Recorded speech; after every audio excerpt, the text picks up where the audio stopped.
My lords, the noble Lord Hannay reminded us that 2024 is an election year, and it is, and not only for us.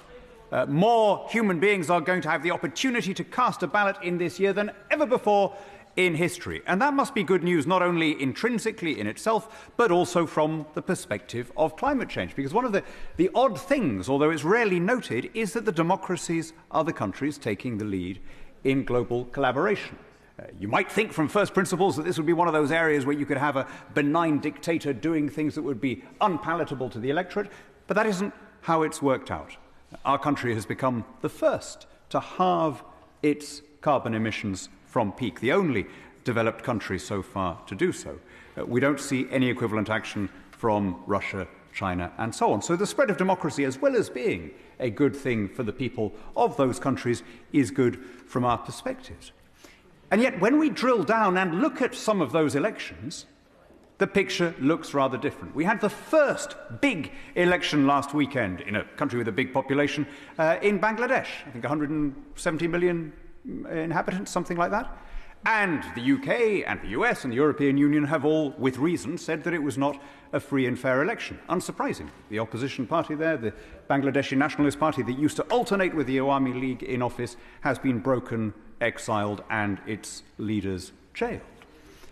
We have the next big election coming up on the 8th of February in Pakistan. Similar story. Imran Khan has been imprisoned, and the PTI party, again, broken, its leaders arrested or exiled. And so we're moving towards a situation where more and more countries are voting, but it's in a performative and perfunctory way. The chief benefit of democracy, namely the ability peacefully to change your leaders, is being lost. And this does tie in to our aid policy. Bangladesh and Pakistan were immense recipients of our aid, particularly under the coalition, starting with David Cameron's premiership.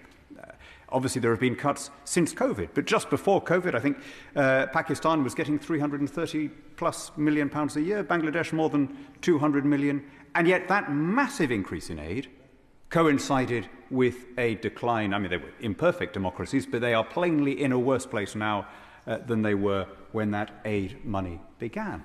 So if aid is not in its... I'm not saying, by the way, that aid was useless. It may have had all sorts of good effects in terms of promoting girls' education or whatever, but it did not correlate with any democratization.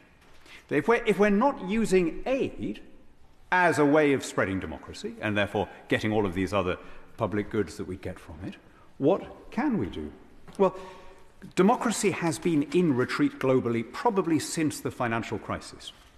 We measure it in all sorts of ways. The Economist Intelligence Unit has a thing called the Democracy Index. They were expecting a bounce back in 2022 as the COVID restrictions were lifted. They didn't find one. There's been a continued loss of freedom. There's a thing called International IDEA. Same thing. They say 6 consecutive years of decline in democracy. Freedom House says 17 continuous years where more countries have ceased to be free than have become free.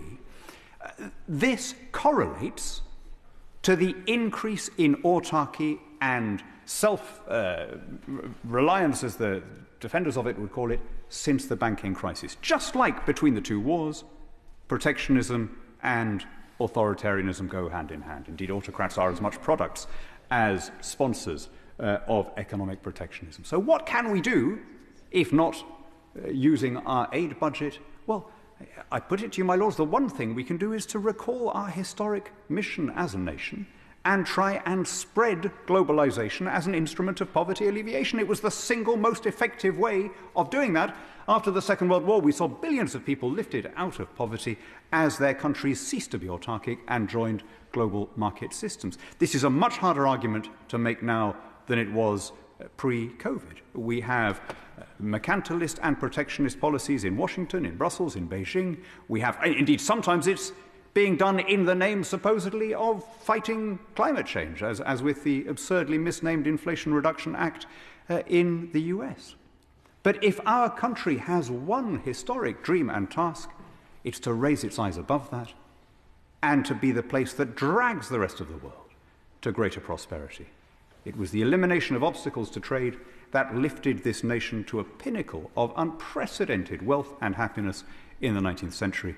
It's our task once again, now that we have the opportunity, to do the same and to lift the rest of humanity with us.